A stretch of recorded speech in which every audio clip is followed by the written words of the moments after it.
这位美国农民正在非法维修自己全款买下的农用机械，他的这种行为被认为是黑客。修自己的车怎么还能违法呢？这就不得不提那次名为 The Fight to Repair 的诉讼，翻译过来就是修车之战。他不仅为农民争取到了自己维修农业机器的权利，甚至还迫使苹果在2022年推出了自助维修计划，可谓是影响到了美国诸多行业。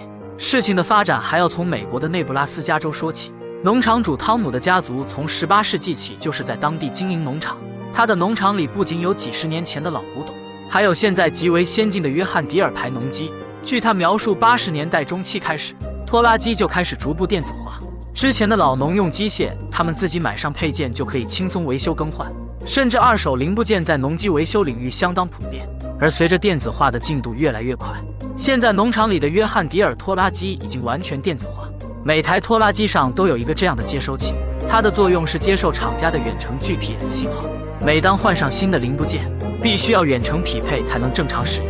如果不买这个玩意儿，一旦发生任何传感器的故障，都必须将拖拉机运往售后维修，经常是一个几十美元的传感器，却要花上数千美元运费。对于这种强迫消费的行为，内布拉斯加州开始了自己的维权之路。2015年的时候，在农民和议员的共同努力下，当地通过了公平维修法。You've always had the right, but the ability to purchase the diagnostic tools and to take it somewhere local.Or to try to repair the equipment yourself. 说简单点，就是法律赋予了消费者自己购买工具修车的权利。但这对于约翰迪尔来说，这项法令仅仅可以让农民自己更换机械部件。如果传感器以及软件出问题，依旧要依靠厂家的在线匹配。因此，不少农民会想办法做视频开头的内容，也就是寻找破解软件自己维修拖拉机。毫无疑问，这在法律层面属于非法破解软件的黑客行为。为了进一步追求自己修车的权利，这项法案在继续推进。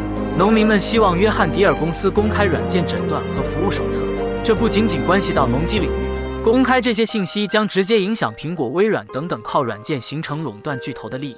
在2017年的时候，这项名为 LB67 的立法提案正式开始。第一个跳出来反对的就是苹果公司。苹果的说法是，这样会为黑客提供入侵苹果产品的机会。如果这项法案能将手机排除在外的话，苹果会投赞成票。苹果的态度说人话就是只要不影响我的利益，随便你们怎么搞。这个修车之战到此刻已经从内布拉斯加州蔓延到整个美国，直至2022年以压倒性的优势立法成功以后，美国的农民终于可以重新进入合法修车的时代。而苹果也在同年份被迫推出了那个自主维修计划。这个修车之战的视频在外网拥有上千万的播放量，很多人惊叹于自己修车居然也能违法，而且从未想过要用法案来保护人们修复自己财产的权利。这期节目就到这里，关于非法修车这档子事儿，大家有什么看法？欢迎评论区留言。